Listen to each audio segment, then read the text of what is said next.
Hi welcome to മാറ്റ്കം team മാറ്റ്കമിന്റെ മറ്റൊരു വീഡിയോയിലേക്ക് എല്ലാവർക്കും സ്വാഗതം. നമ്മളിന്ന് ഡിസ്കസ് ചെയ്യുന്നത് ക്വസ്റ്റ്യൻ പേപ്പർ കോഡ് 32/2025 മലയാളത്തിലുള്ള ക്വസ്റ്റ്യൻ ആണ്. വില്ലേജ് ഫീൽഡ് അസിസ്റ്റന്റ് എക്സാമിനേഷന്റെ മെയിൻസ് എക്സാമിനേഷന് ചോദിച്ച കുറച്ച് ചോദ്യങ്ങളാണ് ഡിസ്കസ് ചെയ്യുന്നത്. അതായത് ഇന്ത്യൻ പൊളിറ്റി ആൻഡ് കോൺസ്റ്റിറ്റ്യൂഷണൽ പാർട്ടിൽ നിന്ന് ചോദിച്ച ചോദ്യങ്ങൾ, കുറച്ച് ഡീറ്റെയിൽ ഡിസ്കഷനാണ് ഇതിനകത്തുണ്ടാവും. വളരെയധികം ചോദ്യങ്ങൾ Indian polity and constitution part അല്ലെങ്കിൽ ബേസിക്കലി എന്താ പറയുക GK related to polity and constitution ചോദിച്ചിട്ടുണ്ട്. ചിലപ്പോൾ ഈ വീഡിയോ 2 വീഡിയോ ആയിട്ടായിട്ട് വരിക, അല്ലെങ്കിൽ ലെന്ത് കുറവാണെങ്കിൽ ഒരു വീഡിയോ ആയിട്ട് നമ്മൾ അപ്ലോഡ് ചെയ്യുന്നതായിരിക്കും. സോ നമ്മൾ നോക്കുമ്പോൾ ഒന്നാമത്തെ ചോദ്യം എങ്ങനെയായിരുന്നു? ഒന്നാമത്തെ ചോദ്യം എന്ന് പറയുന്നത്, മന്ത്രിസഭയിലെ മൊത്തം മന്ത്രിമാരുടെ എണ്ണം ലോകസഭയിലെ മൊത്തം അംഗങ്ങളുടെ 15% കവിയാൻ പാടില്ല എന്ന് വ്യവസ്ഥ ചെയ്ത ഭരണഘടനാ ഭേദഗതി ഏതാണ്? സോ നമുക്കിവിടെ കുറച്ച് കോൺസ്റ്റിറ്റ്യൂഷണൽ അമെന്റ്മെന്റ് ആക്ടുകൾ തന്നിട്ടുണ്ട്. 42, 91, 52, 73. അപ്പൊ നമുക്ക് ഈ ഓരോ ഭേദഗതികളും എന്തുമായി ബന്ധപ്പെട്ടിരിക്കുന്നത് നോക്കാം. ഇപ്പൊ 42ാമത്തെ കോൺസ്റ്റിറ്റ്യൂഷണൽ അമെന്റ്മെന്റ് ആക്ട് ആണെങ്കിൽ 1976 പാസ്സായത്. അതറിയപ്പെടുന്നത് മിനി കോൺസ്റ്റിറ്റ്യൂഷൻ എന്നാണ്. മിനി കോൺസ്റ്റിറ്റ്യൂഷൻ എന്നാണ്. അതായത് ഇന്ത്യൻ കോൺസ്റ്റിറ്റ്യൂഷന്റെ പ്രിയാമ്പിളില് സെക്യുലർ എന്ന് പറയുന്ന വേർഡുകളൊക്കെ, സെക്യുലർ എന്ന് പറയുന്ന വാക്ക് ഇൻസേർട്ട് ചെയ്തതൊക്കെ എന്ന് പറയുന്നത് 42ാമത്തെ അമെന്റ്മെന്റ് ആക്ട്. കോൺസ്റ്റിറ്റ്യൂഷനുമായി ബന്ധപ്പെട്ട് വളരെയധികം ചേഞ്ചുകൾ കൊണ്ടുവന്ന അമെന്റ്മെന്റ് ആക്ട് ആണ് 42nd അമെന്റ്മെന്റ് ആക്ട് എന്ന് പറയുന്നത്. അടുത്തതെന്ന് പറയുന്നത് 52ാമത്തെ അമെന്റ്മെന്റ് ആക്ട്. 52ാമത്തെ അമെന്റ്മെന്റ് ആക്ട് പാസ്സാവുന്ന 1985 അതായത് ഇത് ആന്റി ഡിഫെക്ഷൻ ലോയുമായി ബന്ധപ്പെട്ടാണ്. ആന്റി ഡിഫെക്ഷൻ ലോയുമായി ബന്ധപ്പെട്ട് ആണ് നിലവിൽ വന്നത്. ഫോർ എക്സാമ്പിൾ കൂറുമാറ്റ നിരോധന നിയമം. അതായത് ഒരു പാർട്ടിയിൽ നിന്ന് മറ്റൊരു ഒരു പാർട്ടിയിൽ മത്സരിച്ച്, ഒരു പാർട്ടിയുടെ ലേബലിൽ മത്സരിച്ച് വിജയിച്ചതിന് ശേഷം മറ്റൊരു പാർട്ടിയിലേക്ക് കൂറുമാറിക്കഴിഞ്ഞാൽ അതിനെ നിരോധിക്കുന്നതിനുള്ള നിയമമാണ് കൂറുമാറ്റ നിരോധന നിയമം 52ാമത് അമെന്റ്മെന്റ് ആക്ട് എന്ന് പറയുന്നത്. ഇനി ആർട്ടിക്കിൾ 73ാം അമെന്റ്മെന്റ് ആക്ടിൽ 74ാമത്തെ അമെന്റ്മെന്റ് ആക്ട് എന്ന് പറയുന്നത് ഡീസെൻട്രലൈസേഷൻ ഓഫ് പവറുമായി ബന്ധപ്പെട്ട്. 73 എന്ന് പറയുന്ന പഞ്ചായത്ത് രാജ് ഇൻസ്റ്റിറ്റ്യൂഷൻസിന്റെ എസ്റ്റാബ്ലിഷ്മെന്റ് ആണെങ്കിൽ 74ാമത്തെ അമെന്റ്മെന്റ് ആക്ട് എന്ന് പറയുന്നത് മുനിസിപ്പാലിറ്റികൾ ആൻഡ് കോർപ്പറേഷൻസിന്റെ എസ്റ്റാബ്ലിഷ്മെന്റുമായി ബന്ധപ്പെട്ടാണ്. അതായത് ഇത് പാസ്സാവുന്ന 1992 അപ്പൊ 73 എന്ന് പറയുന്ന ഡീസെൻട്രലൈസേഷൻ ഓഫ് പവർ അല്ലെങ്കിൽ പഞ്ചായത്ത് രാജ് ഇൻസ്റ്റിറ്റ്യൂഷൻസിന്റെ എസ്റ്റാബ്ലിഷ്മെന്റ് ആണ്. ബാക്കി എന്താണ് 91ാമത് കോൺസ്റ്റിറ്റ്യൂഷൻ അമെന്റ്മെന്റ് ആക്ട്. അത് പാസ്സാവുന്നത് 2003 അതായത് വാജ്പേയി സർക്കാർ നിലവിലുള്ള സമയത്താണ് ഈ നിയമം പാസ്സാവുന്നത്. സോ ബേസിക്കലി നമ്മൾ ചോദിച്ച ചോദ്യത്തിന്റെ ആൻസർ എന്ന് പറയുന്നത് option number B 91st constitution amendment act ആണ്. അടുത്ത ചോദ്യം, രാജ്യസഭയുമായി ബന്ധപ്പെട്ട് ശരിയായ പ്രസ്താവനകൾ കണ്ടെത്തുക. താഴെ തന്നിരിക്കുന്ന രാജ്യസഭയുമായി ബന്ധപ്പെട്ട് ശരിയായ പ്രസ്താവനകൾ, കറക്റ്റ് സ്റ്റേറ്റ്മെന്റുകളാണ് നമ്മൾ കണ്ടുപിടിക്കേണ്ടത്. ഒന്നാമത്, 2/3 ഭാഗം അംഗങ്ങൾ ഓരോ 2 വർഷം കൂടുമ്പോഴും പിരിഞ്ഞു പോകുന്നു. സോ ബേസിക്കലി നമുക്കറിയാം, ഒരു രാജ്യസഭയെ സംബന്ധിച്ചിടത്തോളം രാജ്യസഭയിൽ സെലക്ട് ചെയ്യപ്പെടുന്ന ഒരു മെമ്പറിന്റെ നോർമൽ ടെന്യൂർ എന്ന് പറയുന്നത് 6 വർഷമാണ്. സോ ബേസിക്കലി അതിനകത്ത് ഓരോ 2 വർഷം കൂടുമ്പോഴും 1/3 ഭാഗം അംഗങ്ങൾ റിട്ടയർഡ് ആവും, അല്ലെങ്കിൽ 3 വർഷം റിട്ടയർഡ് ആവുന്നെന്ന് പറയാൻ പറ്റില്ല, റിട്ടയർമെന്റ് എന്ന വാക്കത്തിലാണ് 3/2 ഭാഗം അംഗങ്ങൾ പിരിഞ്ഞു പോകുന്നു. സോ അതൊക്കെ അവരുടെ ടെന്യൂർ കംപ്ലീറ്റ് ആവും. സോറി, 3/1 ഭാഗങ്ങൾ, 3/2 ഭാഗങ്ങളല്ല, 1/3 ഭാഗങ്ങളാണ് ഓരോ 2 വർഷം കൂടുമ്പോഴും പിരിഞ്ഞു പോകുന്നത്. അതായത് സ്റ്റേറ്റ്മെന്റ് നമ്പർ 1 എന്ന് പറയുന്നത് തെറ്റാണ്. രാജ്യസഭ ഒരു സ്ഥിര സഭയാണ്. കാരണം രാജ്യസഭ ഒരു പെർമനന്റ് ഹൗസ് ആണ്. എന്തുകൊണ്ടാണ് നമ്മൾ അങ്ങനെ വിളിക്കുന്നത്? കാരണം എല്ലാ സമയത്തും സ്ഥിരമായി അവിടെ ഒരു അംഗങ്ങൾ ഉണ്ടാവും. കാരണം ഓരോ 2 വർഷം കൂടുമ്പോഴും 1/3 ഭാഗം അംഗങ്ങൾ മാത്രമേ പിരിഞ്ഞു പോകുന്നു, ബാക്കിയുള്ളവർ അവിടെ തന്നെയുണ്ട്. ലോക്സഭ പോലെ 5 വർഷത്തെ ടെന്യൂർ തീരുന്ന സമയത്ത്, അല്ലെങ്കിൽ പിരിച്ചുവിടുന്ന സമയത്ത് മുഴുവൻ അംഗങ്ങളും പിരിഞ്ഞു പോകുന്നില്ല. അങ്ങനെ ഒരു കാര്യം വരാത്തതുകൊണ്ട് തന്നെ രാജ്യസഭ എന്ന് പറയുന്നത് സ്ഥിരം ഹൗസ് ആണ്. രണ്ടാമത്തെ സ്റ്റേറ്റ്മെന്റ് ശരിയാണ്. മൂന്നാമത്തെ സ്റ്റേറ്റ്മെന്റ് എന്ന് പറയുന്നത് രാജ്യസഭ ഇന്ത്യയിലെ സംസ്ഥാനങ്ങളെ പ്രതിനിധാനം ചെയ്യുന്നു. ഉത്തരം ശരിയാണ്. കാരണം രാജ്യസഭ എംപിമാരെ സെലക്ട് ചെയ്യുന്നത് എന്ന് പറയുന്നത് സ്റ്റേറ്റ് ലെജിസ്ലേറ്റീവ് അസംബ്ലികളിലെ MLA-മാർ, സ്റ്റേറ്റ് ലെജിസ്ലേറ്റീവ് അസംബ്ലിയിലെ MLA-മാര് വോട്ട് ചെയ്താണ് രാജ്യസഭ എംപിമാരെ സെലക്ട് ചെയ്യുന്നത്. സോ അതുകൊണ്ട് തന്നെ ഉത്തരം ശരി. സ്റ്റേറ്റ്മെന്റ് 3 എന്ന് പറയുന്നത് ശരിയാണ്. ധനബിൽ ആരംഭിക്കാനുള്ള അധികാരം രാജ്യസഭയ്ക്കില്ല. ശരിയാണ്. Money bill has to be introduced in Lok Sabha, not in Rajya Sabha. So money bill എവിടെ ഇൻട്രൊഡ്യൂസ് ചെയ്യാൻ പാടുള്ളൂ? ലോക്സഭയിൽ മാത്രം, രാജ്യസഭയിലല്ല. സോ രാജ്യസഭയിൽ മണി ബില്ല് അല്ലെങ്കിൽ ധനബില്ല് ഇൻട്രൊഡ്യൂസ് ചെയ്യാനായിട്ട് പാടില്ല. സോ 4ാമത്തെ സ്റ്റേറ്റ്മെന്റ് ശരിയാണ്. So statement number 2, statement number 3, statement number 4 ശരിയാണ്. സോ ഇവിടുത്തെ ആൻസർ എന്ന് പറയുന്നത് ഓപ്ഷൻ സി ആണ്. അടുത്ത ചോദ്യം, തദ്ദേശ സ്വയംഭരണ സ്ഥാപനങ്ങൾക്ക് ഭരണഘടനാ അംഗീകാരം ശുപാർശ ചെയ്ത കമ്മിറ്റി, ഇതുമായി ബന്ധപ്പെട്ട് റെക്കമെൻഡ് ചെയ്ത കമ്മിറ്റി ഏതാണ്? കമ്മിറ്റി എന്ന് പറയുന്ന ഓപ്ഷൻ എ PK തുങ്കൻ കമ്മിറ്റിയാണ്. നെക്സ്റ്റ്, താഴെ തന്നിരിക്കുന്നവയിൽ ഭരണഘടനയുടെ 4ാം അധ്യായത്തിൽ പെടാത്തതേത്, not included in the fourth chapter. Fourth chapter എന്തുമായി ബന്ധപ്പെട്ടിരിക്കുന്നു? നിർദ്ദേശക തത്വങ്ങൾ അഥവാ DPSP, directive principles of state പോളിസിയുമായി ബന്ധപ്പെട്ടിരിക്കുന്നു.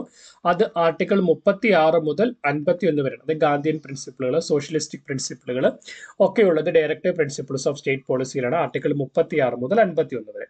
നമുക്ക് ഓരോന്ന് നോക്കാം. തുല്യ ജോലിക്ക് തുല്യവേതനം, equal pay for equal work എന്ന് പറയുന്നത് ആർട്ടിക്കിൾ 39 ആണ്. ഏകീകൃത സിവിൽ നിയമം, അതായത് യൂണിഫോം സിവിൽ കോഡ്, ആർട്ടിക്കിൾ 44 ആണ്. ദെൻ സംഘടനാ സ്വാതന്ത്ര്യം, അതായത് freedom to form unions or association എന്ന് പറയുന്നത് അത് ശരിക്കും ഒരു ഫണ്ടമെന്റൽ റൈറ്റ് ആണ്, ആർട്ടിക്കിൾ 19(1). അതായത് റൈറ്റ് ടു ഫ്രീഡത്തിനകത്ത് ആർട്ടിക്കിൾ 19(1)(c), ആർട്ടിക്കിൾ 19(1)(c)യിലാണ് എന്താ right to form union or association എന്ന് പറയുന്നത്. സോ ഇതൊരു ഫണ്ടമെന്റൽ റൈറ്റ് ആണ്, അല്ലാതെ directive principles of state policy അല്ല. പൊതുതൊഴിലിൽ തുല്യ അവസരം, equal opportunity in public environment, അത് ഇക്വാലിറ്റിയുമായി ബന്ധപ്പെട്ട് ആർട്ടിക്കിൾ 16 എന്ന് പറയുന്ന ഫണ്ടമെന്റൽ റൈറ്റ്സ് ആണ്. സോ ആർട്ടിക്കിൾ 16 വരുന്നത്. So statement number 3 statement number 4 fundamental rights ആണ്, directive principles of state policy അല്ല. അതുകൊണ്ട് തന്നെ ഇവിടുത്തെ ആൻസർ എന്ന് പറയുന്നത് ഓപ്ഷൻ ഡി 3 ഉം 4 ആയിരിക്കും.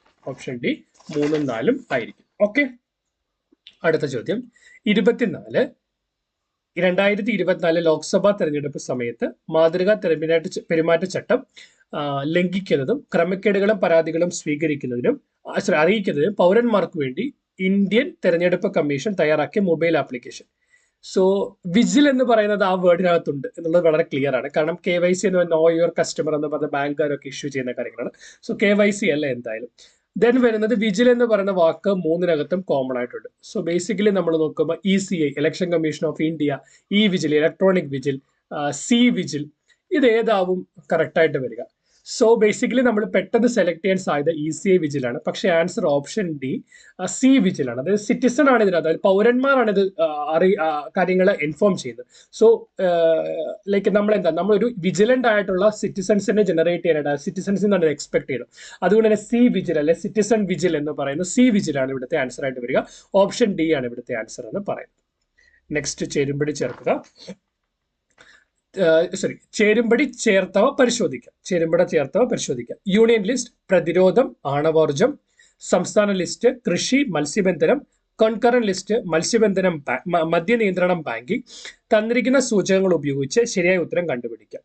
സോ നമ്മൾ ഡിഫൻസ് എന്ന് പറയുന്നത് അല്ലെങ്കിൽ അറ്റോമിക് എനർജിയുമായി, ആണവോർജം മീൻസ് അറ്റോമിക് എനർജി, ന്യൂക്ലിയർ എനർജിയുമായി ബന്ധപ്പെട്ട്, അല്ലെ സ്പേസുമായി ബന്ധപ്പെട്ട്, ഇന്റർനാഷണൽ എഗ്രിമെന്റുകളുമായി ബന്ധപ്പെട്ട്, ഇവ കാര്യങ്ങളെല്ലാം യൂണിയൻ ലിസ്റ്റിൽ വരുന്ന മാറ്റേഴ്സ് ആണ്. അഗ്രികൾച്ചർ, ഫിഷറീസ് എന്നൊക്കെ പറയുന്നത് സ്റ്റേറ്റ് ലിസ്റ്റിൽ വരുന്നത്. അഗ്രികൾച്ചർ, ഫിഷറീസ് ഒക്കെ സ്റ്റേറ്റ് ലിസ്റ്റ് ആണ്, കറക്റ്റ്. ബട്ട് നമ്മൾ ബാങ്കിങ് ആയിക്കോട്ടെ, അല്ലെങ്കിൽ ബാങ്കിങ്, ഇൻഷുറൻസ് എന്നിവയൊക്കെ പറയുന്നത് യൂണിയൻ ലിസ്റ്റിൽപ്പെട്ട മാറ്റേഴ്സ് ആണ്. ബാങ്കിങ്, ഇൻഷുറൻസ് എന്ന് പറയുന്നത് യൂണിയൻ ലിസ്റ്റിൽപ്പെട്ട മാറ്റേഴ്സ് ആണ്. So they comes under union list. ഇനി മദ്യനിയന്ത്രണമാണെങ്കിൽ, അതായത് ഫോർ എക്സാമ്പിൾ ആൽക്കഹോൾ ഒക്കെ ആയിട്ട് ബന്ധപ്പെട്ട്, ഇൻടോക്സിക്കേഷൻ ഡ്രഗ്സ് ഒക്കെ ആയിട്ട് ബന്ധപ്പെട്ടൊക്കെ ആണെങ്കിൽ മദ്യനിയന്ത്രണവുമായി ബന്ധപ്പെട്ട കാര്യങ്ങൾ വരുന്ന സ്റ്റേറ്റ് ലിസ്റ്റിലാണ്. സോ അതായത് കൺകറന്റ് ലിസ്റ്റ് എന്ന് പറഞ്ഞ് തന്നിരിക്കുന്ന രണ്ട് കാര്യങ്ങളും തെറ്റാണ്.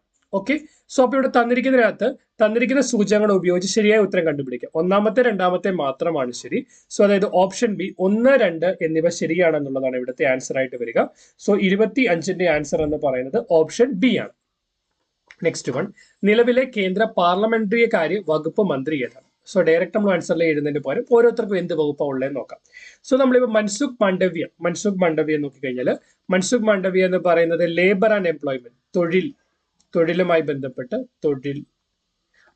Labour and employment. അതുപോലെ തന്നെ യൂത്ത് അഫേഴ്സ്, യുവജനക്ഷേമം, യൂത്ത് അഫേഴ്സ് ആൻഡ് കായികം, യൂത്ത് അഫേഴ്സും സ്പോർട്സും അവിടെയാണ് മൻസുഖ് മാണ്ഡവ്യയുടെ പോർട്ട്ഫോളിയോയിൽ വരുന്ന വകുപ്പുകളാണ്. ദെൻ ഹർദീപ് സിംഗ് പുരി എന്ന് പറയുന്ന petroleum and natural gas. Next Anurag Thakur second Modi മിനിസ്ട്രിയിൽ മിനിസ്റ്റർ ആയിരുന്നു, പക്ഷെ ഇപ്പോൾ മിനിസ്റ്റർ അല്ല, അനുരാഗ് താക്കൂർ ഇല്ല. ദെൻ കിരൺ റിജു ശരിയാണ്. കിരൺ റിജു ആണ് പാർലമെന്ററി അഫേഴ്സ്, അതുപോലെ തന്നെ മൈനോറിറ്റി അഫേഴ്സ്, ന്യൂനപക്ഷ ക്ഷേമവുമായി ബന്ധപ്പെട്ട കാര്യങ്ങളിലൊക്കെ മന്ത്രിയായിട്ടുള്ളത് ആരാണ്? കിരൺ റിജു ആണ്. സോ ആൻസർ എന്ന് പറയുന്നത് ഓപ്ഷൻ ഡി കിരൺ റിജു ആണ്. കേന്ദ്ര പാർലമെന്ററി കാര്യവകുപ്പ് മന്ത്രി എന്ന് പറയുന്നത് ഓപ്ഷൻ ഡി കിരൺ റിജു ആണ്. ഓക്കെ, 27 സംസ്ഥാന മനുഷ്യാവകാശ കമ്മീഷനുമായി ബന്ധപ്പെട്ട പ്രസ്താവനകളിൽ ശരിയായിട്ടുള്ളത് ഏതാണ്? ശരിയായതാണ് കണ്ടുപിടിക്കേണ്ട കറക്റ്റ് സ്റ്റേറ്റ്മെന്റ്. 1993 ഡിസംബർ 11 സംസ്ഥാന മനുഷ്യാവകാശ കമ്മീഷൻ നിലവിൽ വന്നത്. പക്ഷെ സ്റ്റേറ്റ് മനുഷ്യാവകാശ കമ്മീഷൻ നിലവിൽ വരുന്നത് 1998 ഡിസംബർ മാസം 11 ഒന്നാമത്തെ സ്റ്റേറ്റ്മെന്റ് തെറ്റാണ്. ഒന്നാമത്തെ സ്റ്റേറ്റ്മെന്റ് തെറ്റായതുകൊണ്ട് തന്നെ ഓപ്ഷൻ എയും ഓപ്ഷൻ സിയും ഓപ്ഷൻ ഡിയും വെട്ടിപ്പോവും. പിന്നെ ഓപ്ഷൻ ബി ആണ് ഇവിടുത്തെ ആൻസർ. ബാക്കിയുള്ള സ്റ്റേറ്റ്മെന്റോട് നോക്കിയാൽ ചെയർപേഴ്സൺ ഉൾപ്പെടെ 3 അംഗങ്ങളുള്ളത് ശരിയാണ്. ചെയർപേഴ്സൺ പിന്നെ 2 മെമ്പേഴ്സ് ഉണ്ട്. ദെൻ മനുഷ്യാവകാശ കമ്മീഷൻ അധ്യക്ഷൻ എന്ന് പറയുന്നത് ഒന്നെങ്കിൽ ഹൈക്കോടതിയുടെ ചീഫ് ജസ്റ്റിസോ അല്ലെങ്കിൽ റിട്ടയർഡ് ചെയ്ത ഹൈക്കോടതിയുടെ ചീഫ് ജസ്റ്റിസോ അല്ലെങ്കിൽ ഹൈക്കോടതി ജഡ്ജോ ആയിരിക്കും. ഈ 2 സ്റ്റേറ്റ്മെന്റുകളും ശരിയാണ്. സോ ഇവിടുത്തെ ആൻസർ എന്ന് പറയുന്നത് ഓപ്ഷൻ ബി 2 and 3 എന്നുള്ളത് ആയിരിക്കും. അടുത്ത ചോദ്യം, വിവരാവകാശ നിയമത്തിന്റെ ലക്ഷ്യങ്ങളുമായി ബന്ധപ്പെട്ട് പ്രസ്താവനകളിൽ ശരിയായതേത്? വിവരാവകാശ നിയമത്തിന്റെ പ്രസ്താവനകളുമായി ബന്ധപ്പെട്ട് ശരിയായതേത്? ഒന്ന്, അഴിമതി നിയന്ത്രിക്കുന്നത്, ദാറ്റ് മീൻ ടു കൺട്രോൾ അല്ലെങ്കിൽ ടു എലിമിനേറ്റ് കറപ്ഷൻ. ഉദ്യോഗസ്ഥരിൽ ഉത്തരവാദിത്ത ബോധം, the sense of responsibility. Government പ്രവർത്തനങ്ങൾ സുതാര്യമാക്കും. നമുക്കറിയാം, നമ്മളിപ്പോൾ ഒരു വിവരാവകാശ രേഖ കൊടുക്കുവാണെങ്കിൽ നമ്മൾ എന്തിനു വേണ്ടി കൊടുക്കുന്നത്? അവിടെ എന്ത് ഡോക്യുമെന്റ്, ആ ഡോക്യുമെന്റ് കിട്ടുക, അതുവഴി എന്താണ് അവിടെ എന്ത് നടക്കുന്നത് ജനങ്ങൾ അറിയും. അപ്പോൾ ഒബ്വിയസ്ലി ഈ പറയപ്പെടുന്ന ഉദ്യോഗസ്ഥർ ജോലി ചെയ്യേണ്ടതായിട്ട് വരും. സോ ദി സ്റ്റേറ്റ്മെന്റ് ശരിയാണ്. ഗവൺമെന്റ് പ്രവർത്തനങ്ങൾ നമുക്ക് ഈ ഡേറ്റ വഴി അറിയാൻ പറ്റും. സോ ഗവൺമെന്റ് ആക്ടിവിറ്റീസ് എന്ന് പറയുന്നത് സുതാര്യവും, ഒബ്വിയസ്ലി അതും ശരിയാണ്. സോ ഇൻ ദാറ്റ് പർട്ടിക്കുലർ വേ എന്ത് ചെയ്യും? ഓട്ടോമാറ്റിക്കലി കറപ്ഷൻ കൺട്രോൾ ചെയ്യാനായിട്ട് പറ്റും. സോ തന്നിരിക്കുന്ന 3 സ്റ്റേറ്റ്മെന്റുകളും ശരിയാണ്. സോ ഓപ്ഷൻ ഡി എല്ലാം ശരിയാണ് എന്നുള്ളതാണ് ഇവിടുത്തെ ആൻസർ ആയിട്ട് വരിക. സോ അടുത്തായിട്ട് വരുന്ന ഡയറക്റ്റ് ക്വസ്റ്റ്യൻ ആണ്, ലോക തണ്ണീർത്തട ദിനം എന്നാണ്? ലോക തണ്ണീർത്തട, world wetlands day. World wetlands day എന്ന് പറയുന്നത് ഫെബ്രുവരി 2 വേൾഡ് വെറ്റ്ലാൻഡ്സ് ഡേ എന്ന് പറയുന്നത് ഫെബ്രുവരി 2. കേരള സംസ്ഥാനത്തിലെ തൊഴിൽ വകുപ്പ് മന്ത്രി ആര്? നമുക്കറിയാവുന്ന കാര്യമാണ്, വി ശിവൻകുട്ടി. നമ്മളത് ബേസിക്കലി ഒരു GK ക്വസ്റ്റ്യൻ ആണ്, ബട്ട് ഇതിനകത്ത് വന്നതുകൊണ്ട് നമ്മൾ അതങ്ങ് എക്സ്പ്ലെയിൻ ചെയ്തു എന്ന് മാത്രമേ ഉള്ളൂ. നമ്മൾ ഏകദേശം 10ഓളം ചോദ്യങ്ങൾ ഇപ്പോൾ ഡിസ്കസ് ചെയ്തിട്ടുണ്ട്. ബാക്കി വരുന്ന ചോദിച്ച പൊളിറ്റിയുമായി ബന്ധപ്പെട്ട ചോദ്യങ്ങൾ നമ്മൾ മറ്റൊരു വീഡിയോയിൽ ഡിസ്കസ് ചെയ്യുന്നതാവും. വീഡിയോ യൂസ്ഫുൾ ആയോ എന്ന് വിശ്വസിക്കുന്നു. ഇതുപോലെ ഇൻഫോർമേറ്റീവ് കണ്ടന്റ്സ് ലഭിക്കുന്നതിന് വേണ്ടി ചാനൽ സബ്സ്ക്രൈബ് ചെയ്യുക. Keep watching, keep learning. Thanks for watching. By.